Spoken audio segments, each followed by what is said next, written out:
नमस्कार. मराठी माती चॅनलवर आपले मनापासून स्वागत आहे. आज आपण पाहणार आहोत एक नवीन कथा. कथेचं नाव आहे आत्मपरीक्षण. चला तर मग कथेला सुरुवात करूया. आत्मपरीक्षण. एक शिष्य एका अरण्यात तप करत होता. आज त्याच्या तपाला 12 वर्ष पूर्ण झाली आणि गुरुने त्याला खुश होऊन एक आरसा भेट दिला आणि सांगितलं, हा आरसा चमत्कारिक आरसा आहे की तू ज्याच्या पुढे धरशील तुला त्याच्या मनातील भाव, भावना, विचार सहज कळतील. शिष्य खूप खुश झाला आणि त्याने थोड्याच वेळात तो आरसा ध्यानात बसलेल्या आपल्या गुरूंच्या समोर धरला. आणि काय, त्याला गुरूंच्या मनात तर कपट, अहंकार, लोभ अशा भावनांचं दर्शन घडलं. तो आश्चर्यचकित झाला आणि स्वतःच्या मनालाच सांगू लागला, अरे, आपण ज्याला आपले गुरु मानले, ज्याला देवासमान पूजले, ज्याचा प्रत्येक शब्द प्रमाण मानून त्याच्या प्रत्येक शब्दावर आजपर्यंत मार्गक्रमण करत आलोत, त्या गुरूंच्या मनात कपट, अहंकार, लोभ. कमाल आहे. त्याला वाईट वाटले आणि त्या गुरूंचा त्याला रागही आला. तो तडक तिथून निघाला, थोडा पुढे आला आणि आपल्या घराच्या दिशेने निघाला. त्याला वाटेत अनेक लोक भेटली. त्याने प्रत्येकाच्या पुढे आरसा धरला आणि प्रत्येक माणसाच्या मनातील भावनांचे, विचारांचे त्याला दर्शन घडू लागले. काही लोक मनात द्वेष, ईर्ष्या, घृणा घेऊन फिरत होती, तर काही लोक कपट, वासना, अहंकार, तिरस्कार घेऊन फिरत होती, तर काही स्वार्थ, अप्रामाणिकपणा, क्रूरता घेऊन फिरत होती.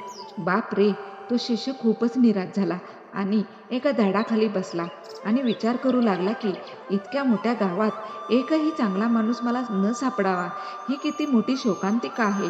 मी किती चुकीच्या आणि वाईट लोकांच्या संगतीत राहत आहे. खरंच पूर्ण जग वाईट लोकांनी व्यापलेलं आहे. त्याला काय करावं काही सुचेना. त्याच विचारात तो घरी पोचला आणि त्याला वाटले, माझे बाबा ज्यांना मी देवतुल्य मानतो ते तर बिलकुल वाईट असूच शकत नाहीत. या समजुतीने त्याने आरसा आपल्या वडिलांच्या समोर धरला आणि तो निराश झाला. त्याला त्यांच्याही मनात स्वार्थाचे, लोभाचे दर्शन घडले. त्यानंतर त्याने आपला मोर्चा आपल्या आईकडे वळवला. तीच आई जी त्याच्यावर निस्वार्थ, निर्व्याज, निर्मोहीपणाने प्रेम करत होती. पण त्याने पटकन आरसा आपल्या आईसमोर धरला आणि तो पटकन खालीच बसला, कारण त्याचा पुरता भ्रमनिराश झाला. कारण त्याला आईच्या मनातही त्याला मोह, स्वार्थ दिसलाच. सरते शेवटी तो आपल्या गुरुकडे वापस गेला आणि गुरुला सांगू लागला की हा कसला समाज आणि कसले लोक. मला एकही चांगला माणूस भेटलाच नाही.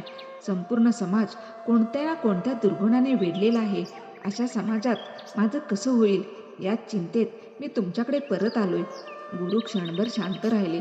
त्यांनी एक दीर्घ सुस्कारा सोडला आणि त्याच्याकडे पाहत मिश्किल हसत बोलू लागले, मला वाटले 12 वर्षाच्या तपानंतर तू सुविचारी आणि सदाचारी झाला असशील, पण माझा अंदाज खोटा ठरला. अरे वेड्या, हा आरसा मी तुझ्यासाठी दिला होता.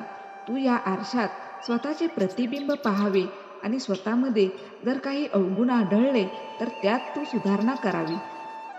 हा माझा प्रामाणिक हेतू होता. पण तू दुसऱ्यांचे अवगुण पाहण्यात एवढा व्यस्त झाला की तुला स्वतःला त्या आरशात डोकावण्याचे भानच उरले नाही. शिष्य शांत झाला. गुरूंच्या चेहऱ्याकडे निर्विकारपणे पाहू लागला. गुरु पुन्हा उद्गारले, दुसऱ्यांचे निरीक्षण करून परीक्षण नोंदवण्याच्या भानगडीत तुला स्वतःचे आत्मपरीक्षण करायला सवडच मिळाली नाही. अरे, पाय भाजत असताना संपूर्ण पृथ्वीवर चामडे अंतरण्यापेक्षा आपल्या पायात आपण चप्पल घातलेली बरी नव्हे का? परिपूर्ण तर कोणीच नाही आणि तू परिपूर्णच्या शोधात राहून प्रत्येकाला वाईटच समजू लागलास. एखादा माणूस असेलही वाईट, पण तुला सगळीच वाईट दिसतात. खऱ्या आत्मपरीक्षणाची तुला गरज आहे. शिष्य निरुत्तर झाला आणि खाली मान घालून निघून गेला. प्रत्येक वेळी दुसऱ्यांना दोष देत राहण्यापेक्षा कधीकधी स्वतःचाही अभ्यास करावा. कथा आवडल्यास नक्की लाईक करा, शेअर करा आणि तुम्ही जर चॅनलवर नवीन असाल तर चॅनलला सबस्क्राईब करायला विसरू नका. धन्यवाद.